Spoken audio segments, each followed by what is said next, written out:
Kati bw'obagamba nti tosobola kudda Uganda na passport yo nkadde noonya embassy agijjewa. Omanyi nti tulina bannayuganda abali mu Iraq. Kati akomewo ate wano nga gyali teriiyo embassy. Baagala kusibira bannayuganda bweru. Mwagala bannayuganda kubattira bweru. Kubanga ogoba otya bannayuganda ekyo kikugoba muntu mu nsi ye. Bandibadde bakkiriza omunnayuganda yenna ayingira Uganda watali kubuuza kasitaba n'akatabo. Si byakutwetolooza ku embassy. Omuwarabu yankubira empiku embassy ya Uganda mu Kata. Ng'olw'omukozi otyo mufaananidde bubi. Nalowooza nti bwe naamuga nti obonyaabonya kadama ne njiyingira emisinde gy'entaasa. Wadduka nakukima mu nnyumba y'ewammwe.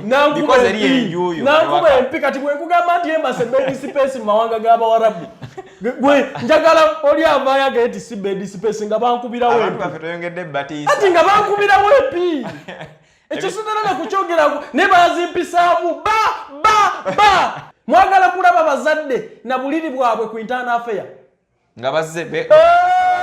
Mwe tetubakungira abantu bajje beebakaawo. Bamama bajjemu amabeere bagenti twagala kuyonsa baana baffe. Sijja bakulu bagende mu bokisa. Bawube. Abakyala baffe tusula ku butaache. Tutalo zaalukulembedde.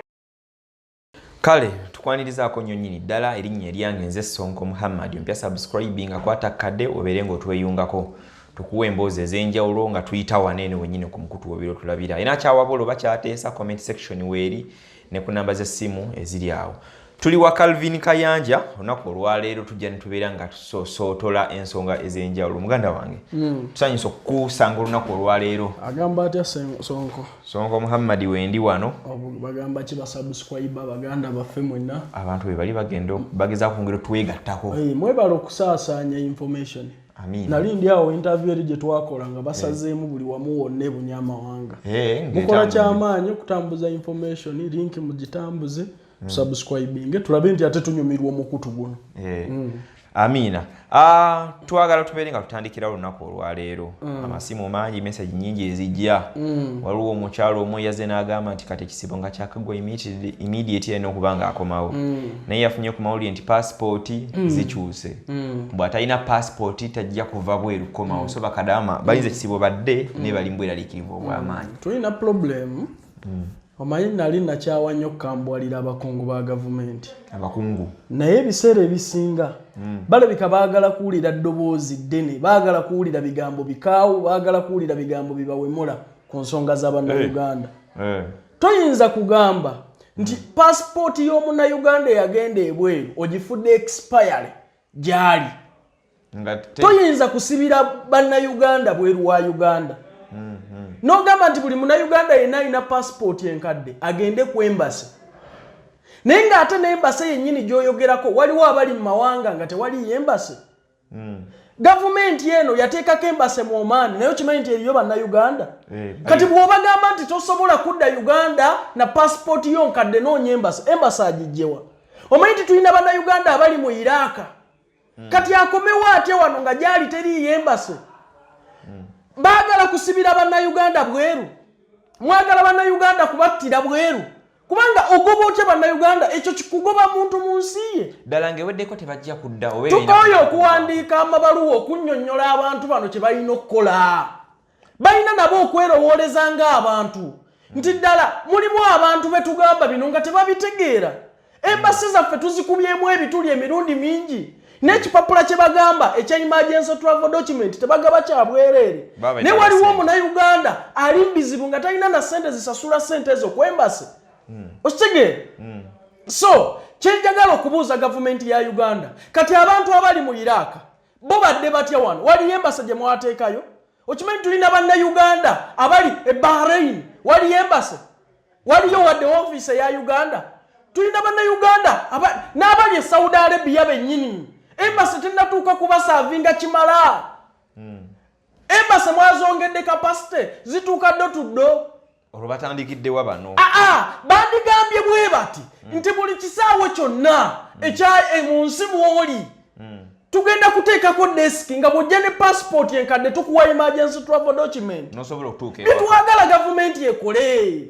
Bannange tukooye okuwandiika amabaluwa bwe baba abateeka mu office nga muli batoletole nga temutegere kankubulire kino binyinzira bikwasa obusungu muganda wo oba mwannyoko singa ali mu Oman nga alina passport nkadde abantu bano bagenda ebweru bakola eggwanga lyabwe lifunemu bw'asomesa omwana bwe yeezimba bw'azimba asasula omusolo ku bintu by'abaaguze lwaki omukaluubiriza ate okudda e Uganda mulina agenda esibira bannayuganda ebweru omukulu n'avaayo olw'okuba ye talina mwana yenna ali ku kyeyo munnayuganda yenna tojja kukirizibwa kudda wano ng'olina passport enkadde mwatuwadde deadline zirwe ziggwako maama yegaanya omwana ati kankubuulire totugabye na deadline ng'ovuddewo eri olw'okuba ointroducinze passport endala n'ogamba gy'oli yonna tokkirizibwa kudda noonya embase bagijjewa nabo bennyini toyinza mugamba mu kamera nti kubira embase n'agikubira naye gy'alagirirako abantu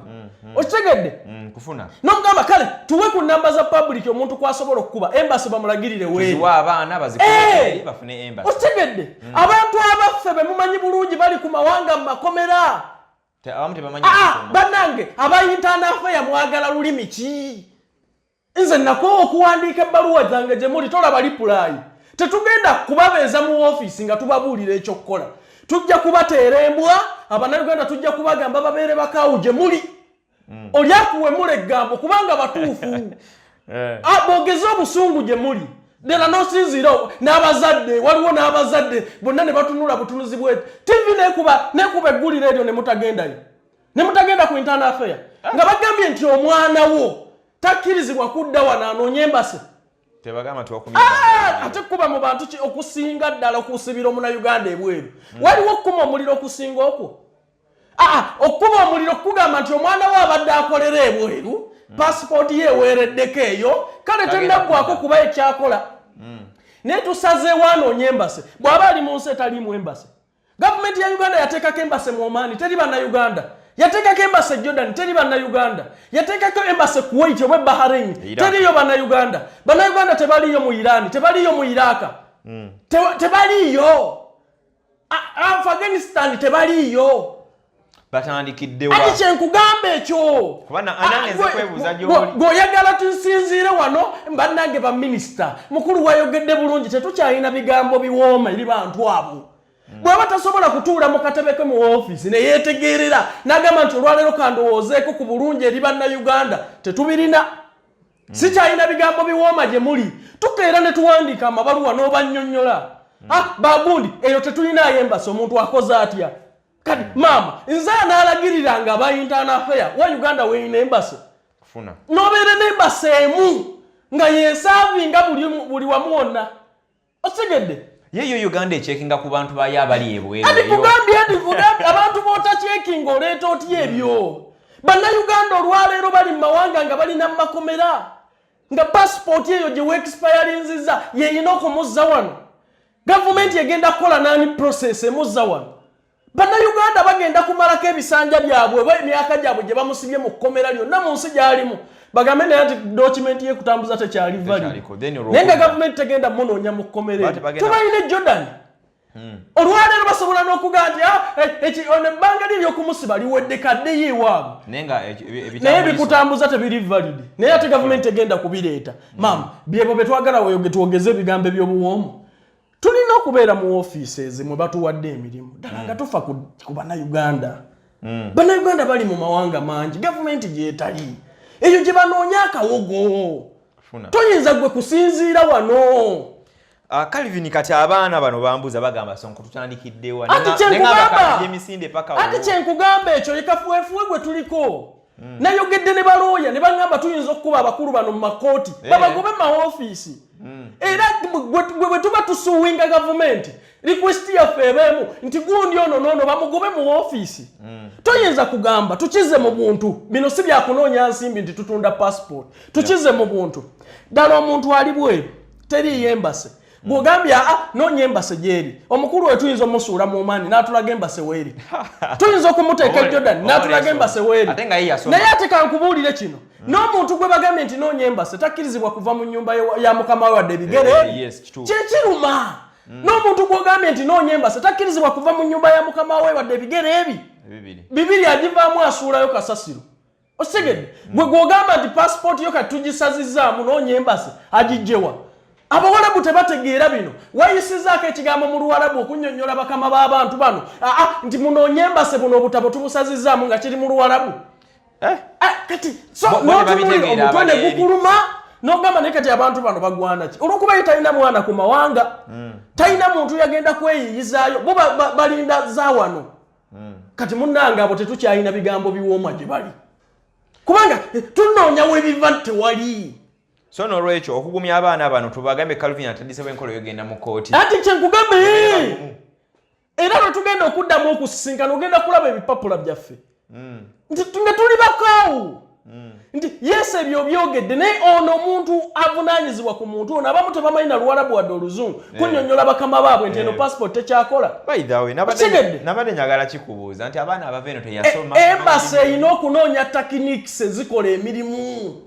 muve mu office mwemba temusobola kusavinga bannayuganda okitegedde tukoye okubeera ku bunkenka katabo okalina naye olinga atakalina kaliko emyaka 10 naye nkya bagenda kukasazaamu mutugambye nti ate ziyingira Uganda nyongeddeyo contract yange nkolerera obwana bwange nti ate nkya sooka onoonye embasi oli mu nsi etaliimu embasi basoose kutegeera nti abannayuganda abali mu nsi etaliimu embasi bavuddeyo basoose kunoonya teri bannayuganda mu Iraka singa banoonyereza osanga bali badde bagamba kati omunnayuganda yagenda n'akatabo ka bbulaaka mu Iraka ng'akolerera bwana bwe temwamuwa mulimu omugambo otya nti noonya embasi agisangewa kufuna agisangewa so n'olwekyo abakulu bali badde bakola batya ati kubuulira deski ku buli airport buli gye bakolagana nayo buli airport yonna nga waliwo deski ya Uganda bakuwa ekipapula ekikuze ewammwe bandi badde bakkiriza omunnayuganda yenna ayingire Uganda watali kubuuza kasita aba n'akatabo si byakutwetolooza ku embasi okitegedde obulumi buli ku embasi otuukawo ku makya n'abakolawo ku embasi tebamanyi lulimi lw'oyogera okitegedde bakusenza kati embasi ne zibanga bed space mawanga g'abawarabu ate nkulimbye embasi etakola decision teba bed space talina watuufu immediate weewa tasobola kusalawo omuwarabu wakusanga n'akukubira n'empinzi omuwarabu yankubira empi ku embasi ya Uganda mu Kata ng'olwo omukozi otyo mufaananidde bubi nalowooza nti bwe naamuga nti obonyabonya kadama ne njiyingira emisinde kintaasa wadduka nakukima mu nnyumba yeewammwe because eri enjuuyo nankuba empi kati bwe nkugamba nti embasi bed space mu mawanga g'abawarabu gwe njagala oli avaayo agee ti si bed space nga bankubirawo abantu baffe toyongedde batiisa ati nga bankubirawo empi ekyo sinalala kukyogera ne bazimpisaamu ebiseera ebyo nga tonnafuuka Calvin nga yenze olinawo kyakola bwasekadala kati kankugambye nga yenze oli we yankubira empi ku embasi yaffe kati ki oyagala njongerere ki yali takutegedde oba tebiriko nakutegeera ng'akimanyi oli munnayuganda otuusa ne ku reception mubuuza reception toyizirwa nnyingira omwo nga tategeera bye ŋŋamba olwo abakulu bawo ku embasi ya Uganda nga tebanza kuligaadinga atufulume wabweru magamba muntaase omusajja wamulumba ng'omanyi eno lidde ewammwe ati bye nkugamba ebyo kangobe paka nkusike wansi w'ekitanda kya nnyo waliwo ejjooga erisukka eno waliwo ejjooga erisinga eno kati mu mbeera eno ddala abantu badde bakyatetenkanya kasente bazze abaana ku masomero bayite mu kisiibo beekulaakulanya oli abadde azimba kayumba ke omugambe nti passport nazisazizaamu oyagala kutukumamu muliro naye oyo ofiisi anaaginyweramu amanyi omwogezi wa internal affair gye yalaga eyasookako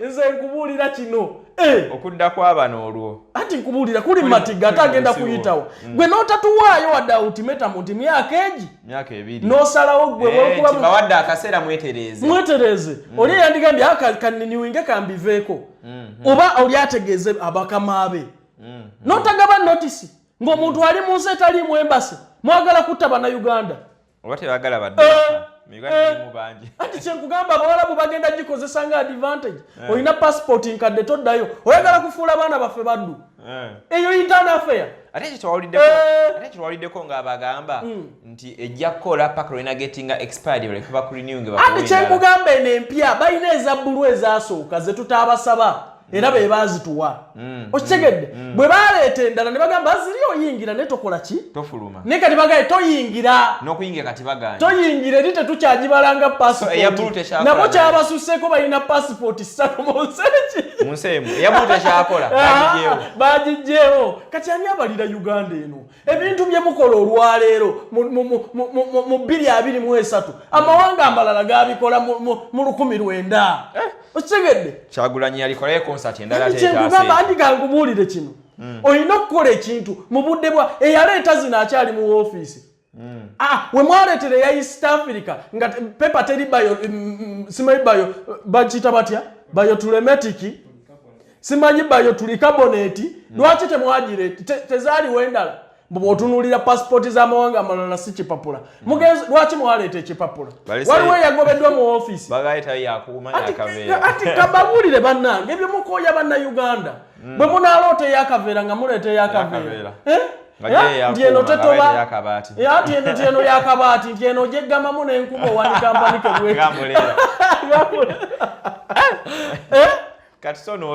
so tugenda mu kooti bankuba kyeyo mwenyweze naye nga omulamwa gwonna gwe tuliko kugoba bantu bano mu ofiises toyinza butalumirirwa baana ba Uganda bali ku mawanga gwe n'osinziira eyo olw'okuba tolina mwana ku kyeyo n'ogamba nti pasipoti zikomye tojja Uganda noonya embase naye nga mawanga mwe muli temali embase mwandisoose kutugamba bali e Jordan bagende ku embase yaabwe ofiisi ye Saudi erina embase mu Jordan n'abali mu makomera balemereddwa okuvaayo ng'osazaamu pasipoti mwagala kulaba bazadde na buliri bwabwe ku internal affair nga bazze mwe tetubakungira abantu bajje beebakaawo bamama bajjemu amabeere bagenti twagala kuyonsa baana baffe abaana tetubalaba abanga agudde mu nnyanja iti mbadde nkugamba omuntu bw'agwa mu nnyanja n'afa muyita maama w'omwana ajjeyo amabeere agakube ku mazzi bwayo abazadde abakyala bagenda okukuba embeerebeere ku internal affair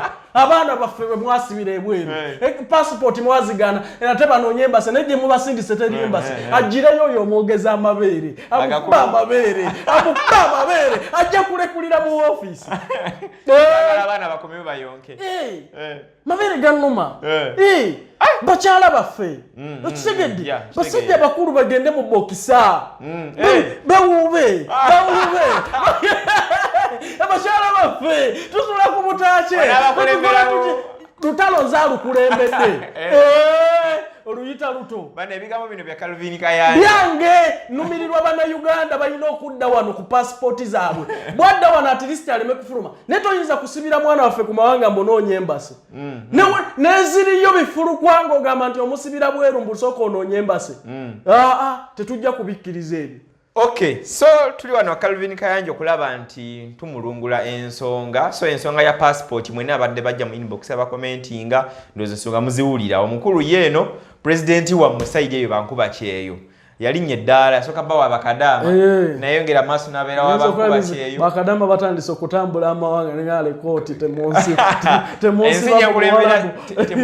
temugwamu. So ensonga ndoza muziwulira ina kyatesoba kyawabula commentinga wansawo tunaba tuludde ekiva gyali manyi ffe tubalaga bikibigerwa ki bigenda mu maaso tubenga tubalaga kina bakigenda mu maaso so gezaako beera mugumu gwali eyo kuba abaana beesunga kudda